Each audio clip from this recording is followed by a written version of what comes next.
یہ اندر کی خبر ہم سے بھی شیئر کریں نا. یہ کون سا کارڈ ہے جو 2 سال کے بعد اچانک ان کے ہاتھ آ گیا, ان کی بہن کو بھی نہیں پتا؟ دیکھیں جی, جو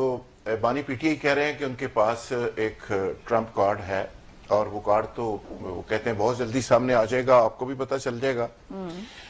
لیکن پچھلے 2-4 ہفتوں میں جو کچھ ہوا اس نے پاکستان کی سیاست کو بدل کر رکھ دیا ہے. نون لیگ بظاہر کامیاب ہو گئی,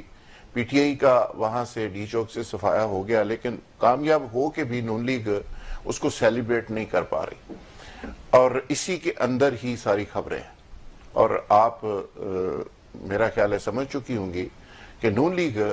نے وہاں سے سارے کراؤڈ کو بھی فارغ کر دیا گورنمنٹ نے. بظاہر وہاں پہ کچھ وزراء نے بڑی بڑکیں بھی لگائیں, لیکن اس کے باوجود گورنمنٹ اس کو سیلیبریٹ اس طرح سے نہیں کر پا رہی, اور جن لوگوں نے بظاہر لوز کیا وہ گین کرتے ہوئے نظر آ رہے ہیں. یہ کہانی شروع ہوتی ہے احتجاج سے تھوڑی پہلے کی, اور احتجاج کے دن کچھ واقعات ہوئے جو اب تک سامنے نہیں آئے, اور میں چاہوں گا کہ فیصل وارڈا صاحب کیوں ایکٹیو ہوئے ہیں, اور اس احتجاج کی رات کیا کچھ ہوا, بشرا بی بی کیسے بھاگنے میں کامیاب ہوئی, اور علی امین گنڈا پور صاحب کون سے راستے کس طرح کس کی سہولت کاری کی وجہ سے وہاں پہنچنے میں کامیاب ہو گئے. یہ بظاہر تو بہت ساری چیزیں اس میں ہوئیں, اور بہت ساری چیزیں سامنے آئیں گی, اور بہت ساری چیزیں شاید نہ آ سکیں. اچھا, لیکن ایک بات اس میں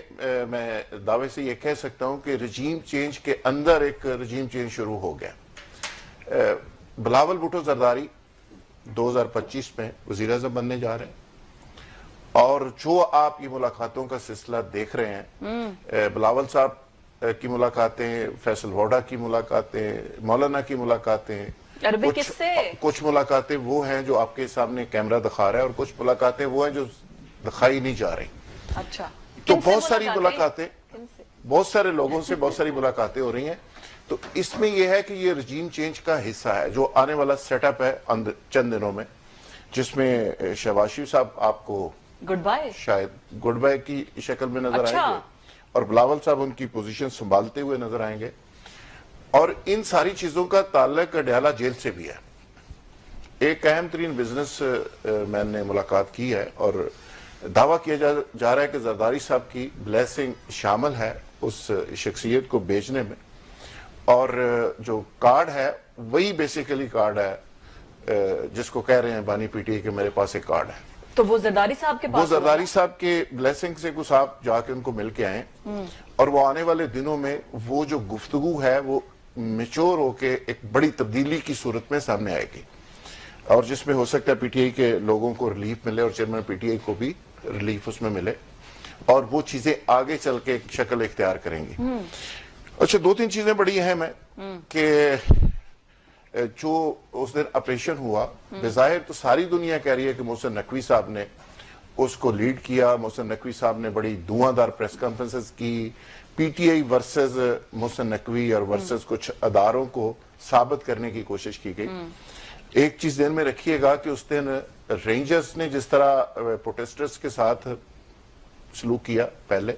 جو کیمرے دکھاتے رہے, ہماری فوج کے لوگوں نے بڑے پیار محبت سے پیش آئے, اور اس کے بعد کچھ لوگوں نے بڑے باریک طریقے سے ذمہ اداروں کے اوپر ڈالنے کی کوشش کی, لیکن فیکٹس اس کے بالکل ہی برعکس ہیں. اچھا, آخری سٹیج کے اوپر یہ ہوا کہ نقوی صاحب کے بارے میں تحفظات کا اظہار کیا گیا, اور ایک اعلیٰ ترین حکومتی شخصیت نے یہاں تک کہا کہ ہمارے خلاف کچھ لوگ سازش کر رہے ہیں, اور محسن نقوی صاحب کو سائیڈ لائن کر کے ایک اور اہم ترین حکومتی شخصیت کو یہ مشن سونپا گیا کہ وہ سارا آپریشن لیڈ کریں گے. اور وہ اہم ترین حکومتی شخصیت تھی جس نے کہا کہ ٹیم بھی میری ہوگی, لوگ بھی میرے ہوں گے, اور میں پھر اس آپریشن کو اینڈ تک پہنچاؤں گا. اور وہ جو اہم ترین شخصیت تھی جو استعفیٰ دینے کی جنہوں نے دھمکی دی, اچھا, اسی کی بیسیکلی رجیم چینج میں شاید قربانی ہو. اوکے.